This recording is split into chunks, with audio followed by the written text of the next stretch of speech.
Hi there, Robin. Well, look, I'll bring you up to date with what the Israelis have just said. The Prime Minister's office has just released a statement in these last few moments saying that it has now received an initial list of these first captives that are expected to be released. It says it's checking over these names and has notified these families. Now, you were just mentioning what a relief it will be for these families of these people who've been waiting here for weeks and weeks with absolutely no word on their loved ones.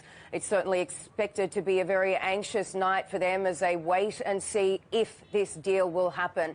Now, in terms of what the Qataris said, they said that they won't give anything away in terms of the route that these hostages will use to get out of the Gaza Strip. It was widely spoken about and widely expected that they would be transferred through the Rafah crossing by the Red Cross, but reports have surfaced today saying that the Red Cross's involvement in this deal was really one of the stumbling blocks. Firstly, Israel wanted to see the captives transferred to the Red Cross before being transferred to Egyptian officials, but Hamas said that they wanted them to be transferred straight to these Egyptian officials, skipping that Red Cross stage. So it's still unclear as to whether that will happen, but certainly good news for these families.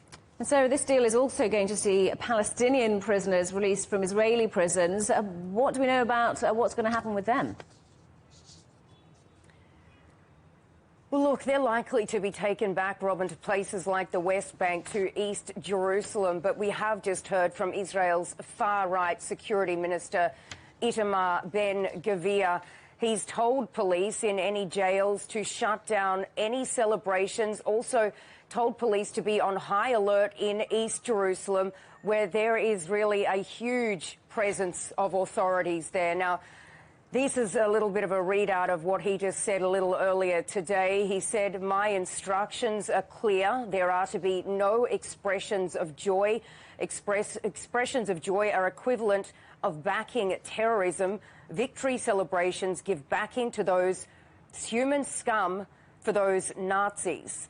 Now, look, there are, of course, expected to be celebrations in parts of the West Bank and Jerusalem where these prisoners are released, but certainly could end up being clashes tomorrow night. Don't want to get too far ahead of it there, but certainly this is a big flashpoint area. So Itamar Ben-Gvir already pouring fuel on the fire there. And look, there is a list of 300 prisoners who could be up for the release. That's if this deal is extended to that 10-day ceasefire period. It is important to point out that a lot of them have potentially been put in jail or administrative detention without trial, and they may have been convicted for things, minor things like throwing rocks, many of them very, very young boys. Sarah, thank you very much. Our correspondent, Sarah Coates in Tel Aviv.